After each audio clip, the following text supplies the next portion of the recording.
Stocks on Wall Street see a sharp sell-off. The Dow tumbles nearly 600 points. The S&P 500 turns negative for the year as the tech rout continues. Markets in Asia follow suit, trading with losses. The GIFT Nifty is also indicating a gap down start for our own markets. Oil prices fall over 1%, extending their losses from the previous session ahead of the scheduled Iran-US talks later in the day. Gold prices fall further below 48.20 an ounce, while silver also sinks to its lowest level since the 22nd of December amidst a deepening sell-off across markets. Bitcoin's losses accelerate overnight as the cryptocurrency fell 17% to plummet around the $60,000 a mark. Now, the digital asset is down 50% from its record high levels of $1.26 lakh hit in October of last year. Key results: Bharti Airtel reported a steady third quarter. The revenue rose over 3%. Margins also expanded, while Tata Motors passenger vehicles reported a loss in the third quarter worth nearly 3,500 crore rupees. A cyber attack at JLR had disrupted production in the quarter. Also watch out for numbers from Tata Steel and Shree Cement later today. And in a few hours from now, the Reserve Bank of India will announce its monetary policy decision. The CNBC TV18 Citizens MPC voted unanimously for a status quo policy. The majority of the members expect at least one repo rate cut by the central bank in 2026.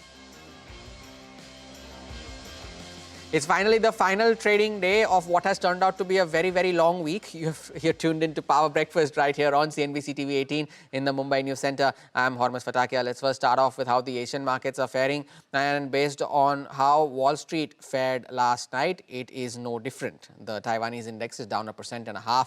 The Hang Seng is down almost 1.75%. The underperformance is also coming from the Kospi, which was the outperformer all through last year. 3.5% lower now on the Kospi. The South Korean benchmark, at one point it was down almost 5%.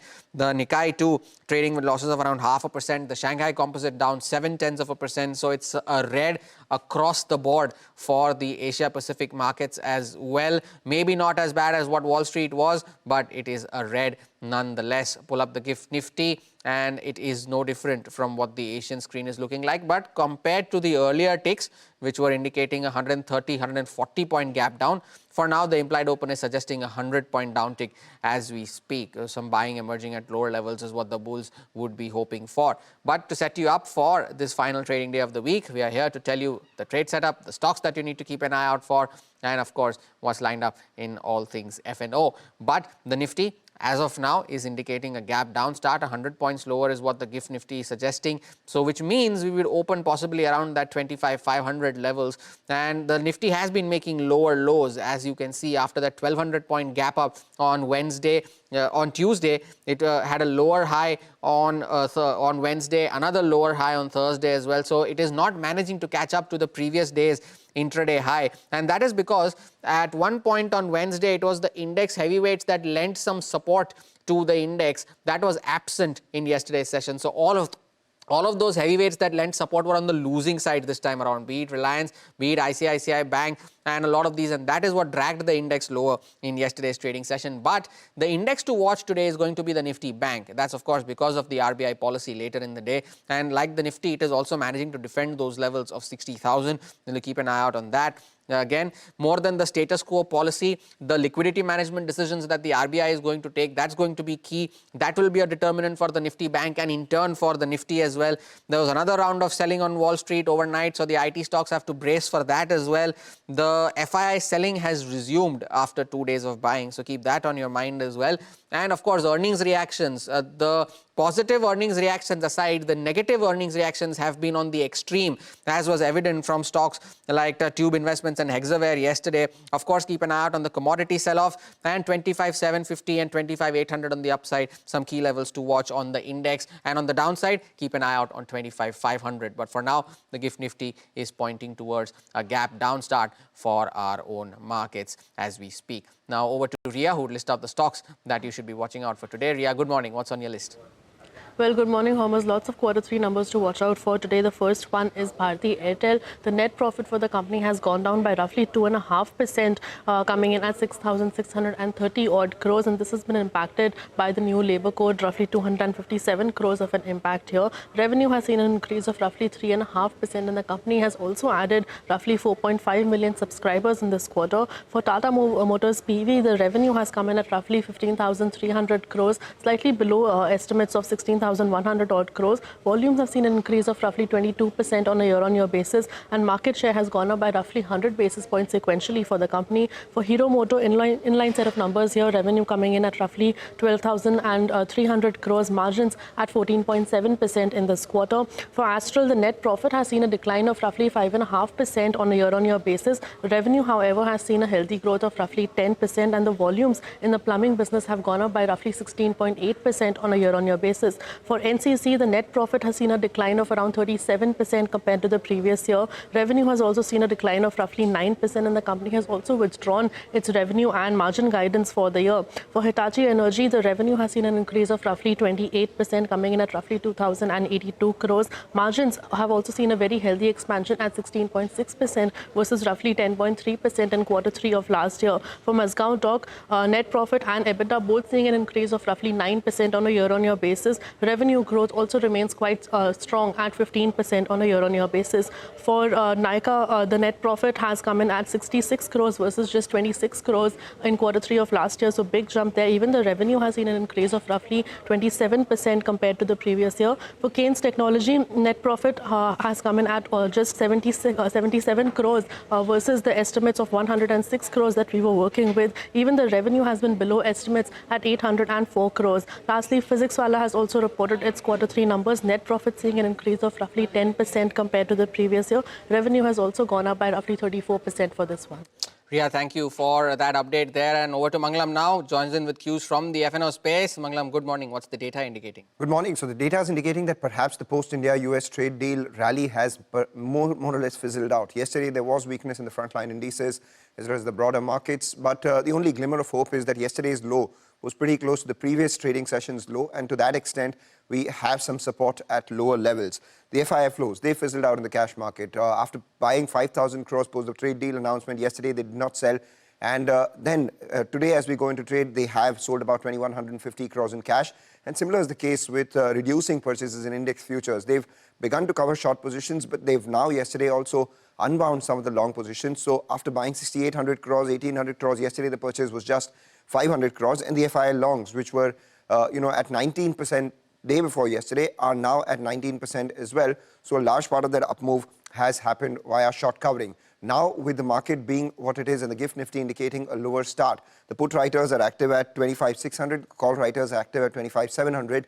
That tells you that the range that the Nifty is hoping for is 25,500 to about 25,800. And that's exactly where the technicals are as well. We are at the 100-day moving average, which is between the 20 and the 50-day moving average, and that's the large range. Today is RBI policy, so the Nifty Bank will be extremely crucial. Yesterday, it did not fall so much, held above that 60,000 mark. 59,400 to 59,500 is a crucial support zone for the Nifty Bank. Finally, looking at stocks, Nykaa reported a great set of numbers post-markets. A lot of long positions added out there. Also longs added on Jubilant Foodworks and Page Industries.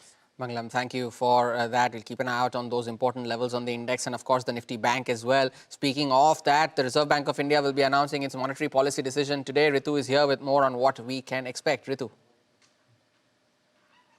This monetary policy may not be about rates at all, it's really about liquidity. With inflation benign and growth steady, the Reserve Bank's focus is now on ensuring that past rate cuts transmit smoothly through the economy while keeping its powder dry. And that is exactly what the CNBC TV 18 monetary policy poll is also signaling, with an overwhelming 90% of the respondents expecting the MPC to hold steady despite having the room to cut, with only a very small minority still betting on a 25 basis point reduction. Interestingly, the number of people that were expecting a cut was a tad higher before the India-US trade deal was announced, but now the market believes that the deal has eased the pressure on RBI to provide any immediate stimulus. Now, looking beyond the meeting, the message is even clearer, where 70% believe that RBI will stay on pause throughout this calendar year, with barely one-third penciling in one more rate cut.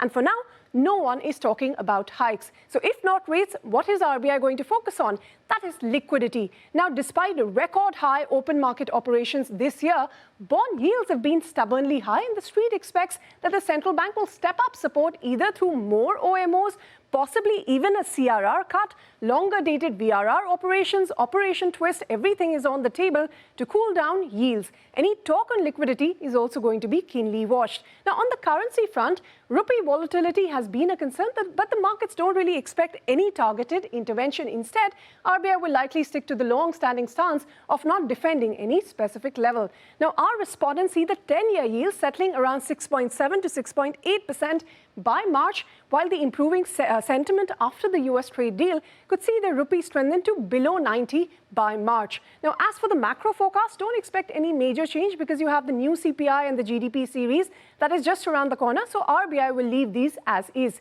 Now, economists on their end see the FY26 inflation inching up to about 2 to 2.5% on the new base, and then rising towards 3.8 to 5% kind of a range for FY27. The bottom line is expect a neutral tone from the RBI this time, a wait-and-watch policy, and a policy focused less on the rate action and more on liquidity management.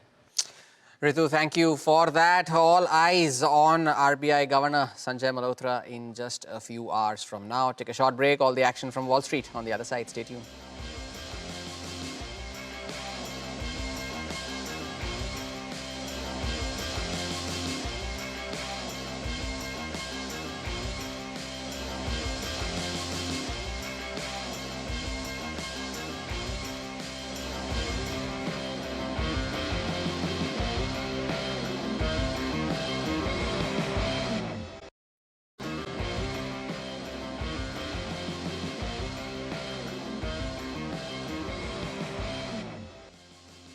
Welcome back onto Wall Street action then. Losses extended across the benchmark indices following another day of tech-led sell-off. The Dow shed over 600 points. The S&P 500 was down over 1%. The Nasdaq fell over 1.5%. And that took the worst three-day performance for the Nasdaq since April of last year. CNBC's Kate Rogers gets us a wrap of all the action on Wall Street. U.S. markets were down sharply across the major indexes in Thursday trading as the tech trade continues to weigh down stocks and new jobs data raises concerns of a weakening labor market. The Dow tumbled 593 points, the S&P 500 lost 84, and the Nasdaq was down 364. Bitcoin fell below $63,000 Thursday for the first time since October of 2024, as investor confidence falters in the asset once called digital gold and a unique store of value. The cryptocurrency is down 20% this week alone. Bitcoin peaked at $126,000 last October. And outplacement firm Challenger Gray and Christmas reported Thursday there were more than 108,000 layoffs in January, the highest January number since the global financial crisis, and up 118% from a year ago. At the same time, companies announced just 5,300 new hires, which is also the lowest total since Challenger began tracking it in January of 2009. That's what's happening here in the U.S. Back to you in Mumbai. Kate Rogers, thank you for that. On that note, let's listen to Drew Petit of Citi Research, who shares his thoughts on whether the tech-led sell-off is seen in the markets this week is a sign of the market entering a risk-off or just a rotation out of tech names. Listen. I would say more of a rotation. Look, when you're fully valued, any incremental news flow is going to have a lot more effect on price. There's just no margin of safety. I'm not going to say late or end of bull market, but we're definitely not in the early stages of a bull market, especially when it comes to growth. So against that backdrop, you get more idiosyncrasy, you get more volatility, and that will be two ways. And honestly, what you've been alluding to leading into this, we've probably had, it feels like 2 years of news flow and news cycle in about a month. Take a short break. Cues from the commodities market on the other side. Stay tuned.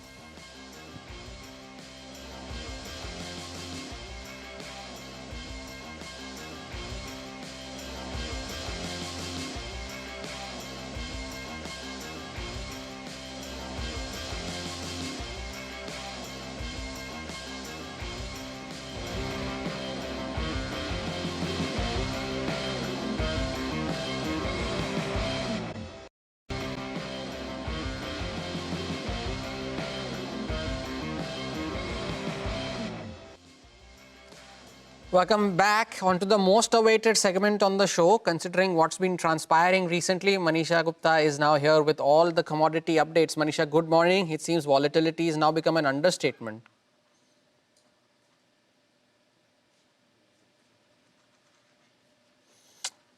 Manisha, if you could hear me, what is something that you are tracking this morning?